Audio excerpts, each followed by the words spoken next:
This is my story. So if we're talking about my story, my journey to where I am now, we can only really go back 10 years. And I spent 10 years in this place. And I have to say, it set me on the journey that I'm on now.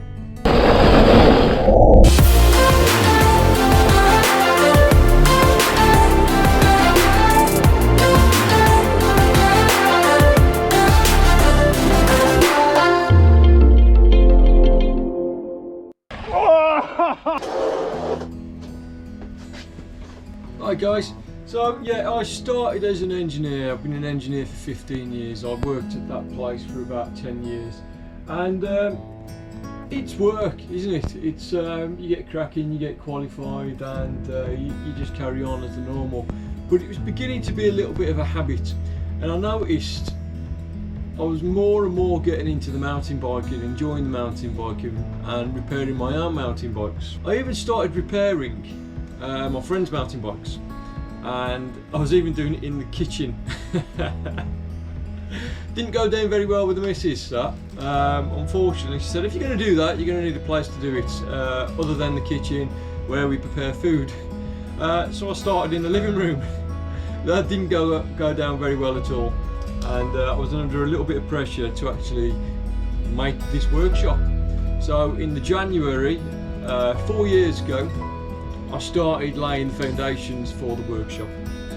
So in my engineering job, the overtime dried up, and it was we got ourselves in one of those situations where you kind of rely on the overtime, and that's never good. So we were under a little bit of financial burden, or what we thought at the time was financial burden. We obviously had no idea what financial burden was.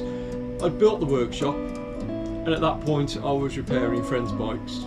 And it escalated from there. It went from repairing friends' bikes to repairing friends of friends' bikes. And I was able to charge a little bit of money. And it more than compensated for the overtime that I'd actually lost. Many conversations over the last few years with the wife, basically saying, what if I could do this full time? I mean, it more than compensated for the overtime. And I was only doing it about 2 hours an evening. And it was a bit of a pipe dream. As time went by, the engineering became more of a drag.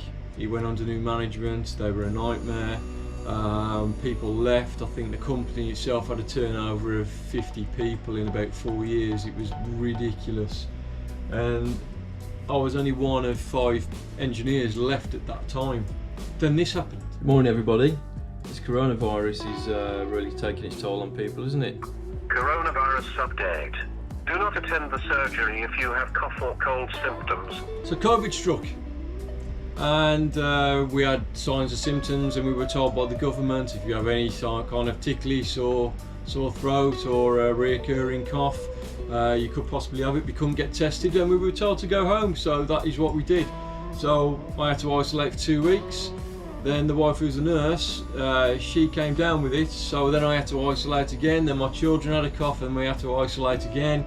And it went and on and on and on, and the longer it went on, I didn't actually want to go back to my engineering job. And it was at that point where I spoke to the wife, and I says, listen, let's ask, let's write a letter and see if we can actually voluntarily ask for redundancy. So that's what we did. We sent a letter in. We didn't hear anything of it, and I didn't think anything of it because the management were quite bad. And about 2 weeks later, I received a letter saying they were going to accept the voluntary redundancy. They were going to give me a month's furlough, a month's redundancy. But apart from that, yeah, it was all cushy. So with the redundancy money, here we are. I funded, I put a couple of £1,000 into the workshop, and got some tools going, and got myself established. And I've never looked back. So I started the YouTube channel basically as a kind of cloud storage facility for the videos that I enjoyed taking. So I wanted to document for myself and for my friends.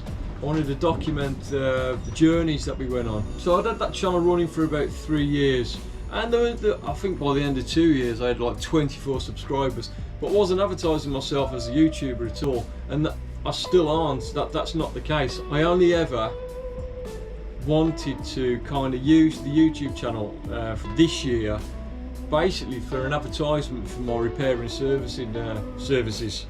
But it hit off. It kind of the YouTube channel started growing and growing and growing and growing, and until we are where we are today. We're at 1,000 subscribers, and it's fantastic. And it's you know, I do get a lot of my business through the YouTube channel. That is absolutely awesome. But again, I get a lot of people just wanting to see different parts of the country.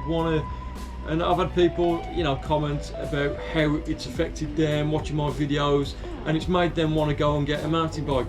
And by the amount of variation of mountain bikes that I ride, be it hardtail or full suspension, they've got one or another. And you know, people, Craig, who's part of Adventure Trails MTB now, he actually bought the Trek Remedy 8 on the information that I put out in the review on the Trek Remedy 8 that I did. It was one of the best bikes I've ever had. It's fantastic. So here we are, and I just want to say a great big thank you to everyone that has subscribed to the channel. As time goes on, obviously the production value of the videos are going to get a little bit more. Any money that's earned from YouTube by advertising revenue in the future will be put straight back into the channel. So obviously you can see where the production value has grown. It's grown from just putting the name of my bike at the beginning of the channel, at the beginning of any video, which was rubbish and a bit crap. And then it went from a 3D rendered image of a planet where the production value wasn't that great, but I thought it was a clever little thing that I found on the editor I was using at the time. And Ben Lahr from Adventure Trails MTB did the little bit of the guitar riff in the back. And then it went, obviously the production value needed to grow, and this is where we are now. And obviously this is not going to be the final product in the next few months. There's going to be more and more production value put into the channel. So hopefully you continue your support. I'd love it if you put a comment on this video, and again I'd love it if you subscribed. We're at 1,000 now, so the next one's 2,000. We'll see you soon.